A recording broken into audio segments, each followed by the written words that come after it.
Всем привет и добро пожаловать на мой канал! Меня зовут Алина, и я помогаю тем, кто учит русский язык как иностранный, заговорить на нем более уверенно и естественно. Продолжаем серию видео «Что сказать в этой ситуации?». Я описываю ситуации, с которыми вы можете столкнуться в реальной жизни на русском языке, и предлагаю варианты ответов, которые вы можете дать. Активируйте субтитры, если они вам нужны, а мы начинаем. Первая ситуация. Вы делаете покупки в супермаркете, в магазине одежды и так далее.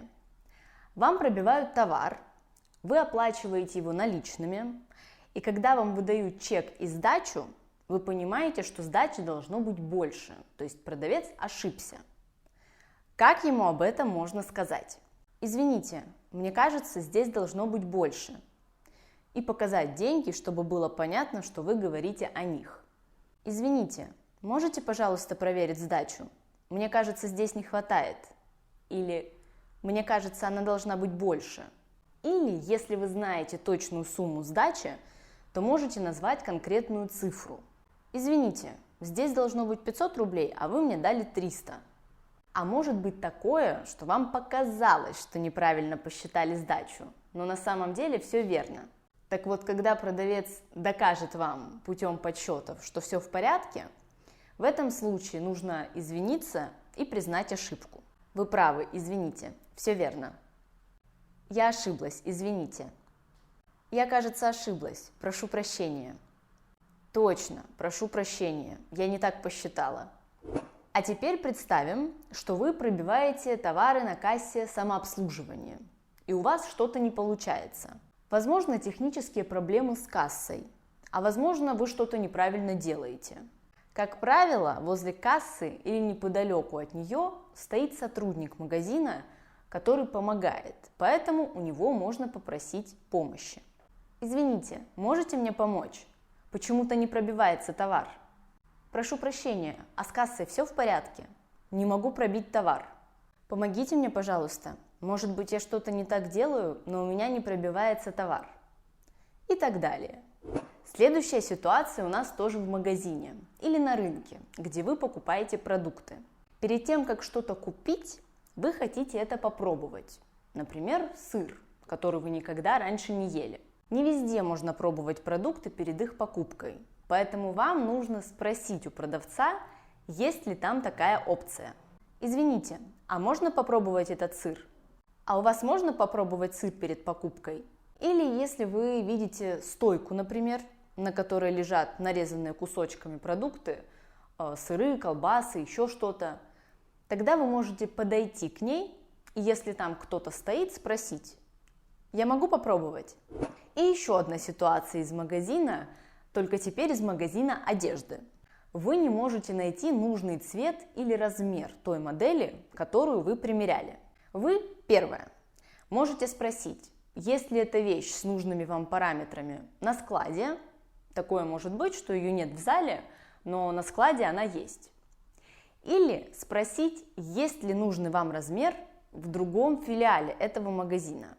Часто в магазинах, особенно сетевых, сотрудник может проверить, осталась ли еще где-то эта вещь в другом их магазине. Работает эта опция, наверное, не везде, но мне в последнее время нередко встречается. Итак, как вы можете об этом спросить? Первое. Извините, а вот такая кофта есть размера М? Подскажите, вот этой кофты зеленого цвета не осталось? Подскажите, пожалуйста, есть еще вот такая зеленая кофта размера М? Может быть, на складе осталось? И второе. Здравствуйте. Подскажите, я не могу найти кофту своего размера. Может быть, она есть на складе или в других ваших магазинах? Извините, можете посмотреть, есть вот такая кофта в других ваших магазинах? Нужен размер М. Здесь я не могу его найти. Следующая ситуация. Вы заказали еду в кафе или в ресторане, а вам ее принесли, но забыли про напиток. Или вам кажется, что забыли про напиток. И вам нужно напомнить официанту о себе. Прошу прощения, вы не забыли про мой напиток? Извините, я еще сок заказывала. На этом в целом можно остановиться, потому что, скорее всего, официант либо скажет: ой, извините, забыл, сейчас принесу, либо «я помню, ваш сок скоро будет готов», что-то в этом роде. Здесь и так понятно, что вы намекаете на то, что сок давно пора бы уже и принести. Но если мимо проходит другой официант, не тот, у кого вы делали заказ, тогда эту фразу нужно закончить. «Извините, я еще сок заказывала, но мне его не принесли». Не забыли про него? Вы куда-то едете на поезде или летите на самолете.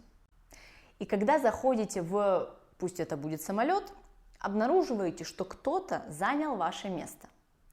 И вам нужно об этом сказать. Как это вежливо сделать? Прошу прощения, кажется, вы сидите на моем месте. Извините, а у вас какое место? Кажется, это мое. Прошу прощения, это же место 3А? И после того, как вам утвердительно ответили на этот вопрос, можете сказать: это мое место, вы, наверное, ошиблись. А теперь вы едете на автобусе по незнакомому маршруту и боитесь проехать свою остановку. Вы можете попросить либо водителя, либо пассажира, который сидит рядом с вами, сказать вам, когда будет ваша остановка. Это, конечно, можно самостоятельно отследить с помощью онлайн-карт, но нам надо поговорить. Кстати, буквально недавно ехала в автобусе и наблюдала такую ситуацию, когда женщина попросила водителя сказать ей, где выходить, но он отказался. И аргумент у него был такой, что, во-первых, она может посмотреть в телефоне на карте, а во-вторых, он может забыть ей об этом сказать, а потом останется виноватым, что она проехала свою остановку. Но такое я видела впервые. Обычно водители соглашаются помочь. Но в том случае женщине помогли пассажиры, которые сидели рядом, так что кто-то точно да поможет.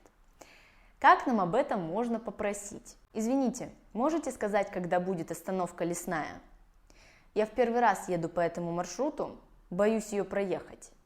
Прошу прощения, можно вас попросить сказать мне, когда будет остановка Лесная?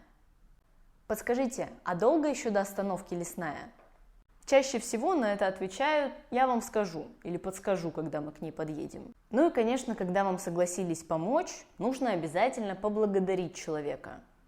Спасибо, большое спасибо, благодарю вас. Теперь, вы гуляете по городу или по торговому центру, или вы находитесь в каком-то заведении, и вам нужно спросить, где находится туалет. Как это сделать? Подскажите, пожалуйста, где здесь туалет? Или где здесь уборная? Уборная – это более формальное слово. Не подскажете, где я могу найти туалет? Подскажите, здесь есть поблизости туалет? Идем дальше. Вы с кем-то разговариваете. У вас очень оживленная дискуссия, и, как часто случается, вам хочется вставить какую-то фразу или мысль в тот момент, когда ваш собеседник еще не договорил. Может быть, вы боитесь забыть эту мысль, или она просто именно в этот момент уместна. Но чтобы это не выглядело так, что вы нагло перебили человека и начали говорить вместо него, есть универсальная фраза, которую стоит сказать перед тем, как вставить свое слово. «Извини, что перебиваю». «Извини, что перебиваю, пока не забыла». И продолжать говорить.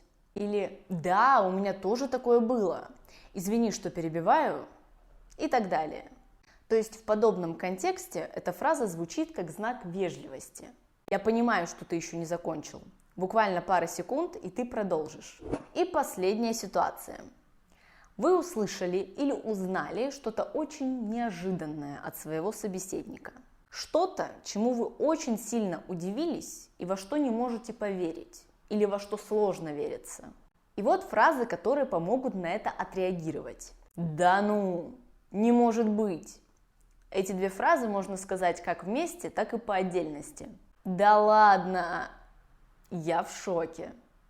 Серьезно? Или как это возможно? И так далее, и тому подобное. И на этом у меня сегодня все. Надеюсь, что вы узнали для себя что-то новое и полезное. Ставьте лайк, если да, и подписывайтесь на канал, если еще не подписаны. А я с вами прощаюсь.